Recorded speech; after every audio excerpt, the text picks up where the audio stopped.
তুমি অন্তত পক্ষে আমার সঙ্গে একবার পরামর্শ করতে পারতে রামকান্ত। একটিবার জানালে না তুমি চৌধুরী মশাইয়ের কন্যাকে ফিরিয়ে এনেছো। তুমি কে রামজীবন? ওর কি আপন বা? তা তো নয়। ওর শরীরে কি তোমার রক্ত বইছে? এর উত্তরও তো না। তাহলে ওর ঠিকা ওই সন্তান সুলভ আচরণ আশা করো কি করে, সে তো আমি বুঝি না। একে তো বহু বছর আগে একখান সর্বনাশ করছো ওরে দত্তক লইয়া, এখন আবার ওর খাম খেয়ালি পালাকে পস্তায় দিয়া নতুন করে তুমি ওই পোলাইটাই জানি না। মহারাজ, এই মেয়েকে ঘরে তুলে নাটোরের আর সর্বনাশ করবেন না, দূর করুন। ঠিক কইছে, ওই আপদ মাইয়ারে দূর করে দাস একদম সদর দরজা ঠিক না। ওই মাইয়ার আমি মুখ দর্শন করতে চাই না। মা গো মা, সি হাগরে মাইয়া একখানা, দূর করে দাও আপদ রে।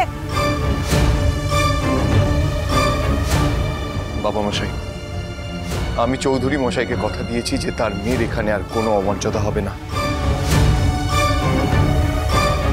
অনেকক্ষণ ধরে অনেক কথা কইছে, আমার কান্ত যা করেছে সব ঠিক করেছে। আমি নাটোরের পাট রানী হয়ে কইছি, আমি আমার বৌমারে সসম্মানে বরণ করে গড়ে তুলব।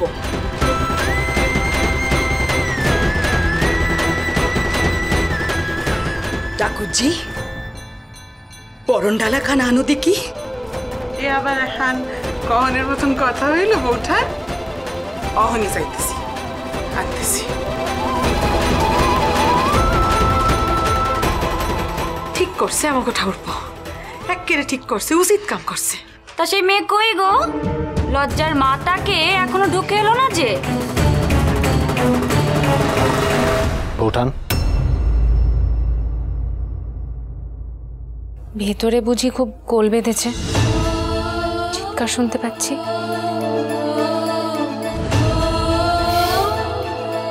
সে তো একটু হবেই বৌঠান, তবে আপনি একদম চিন্তা করবেন না।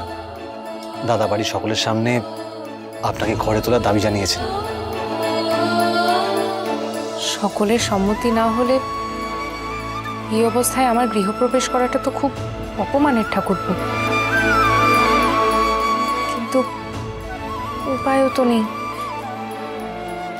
আমি যে মা ভবানীকে নিয়ে এসছি নাটোরে,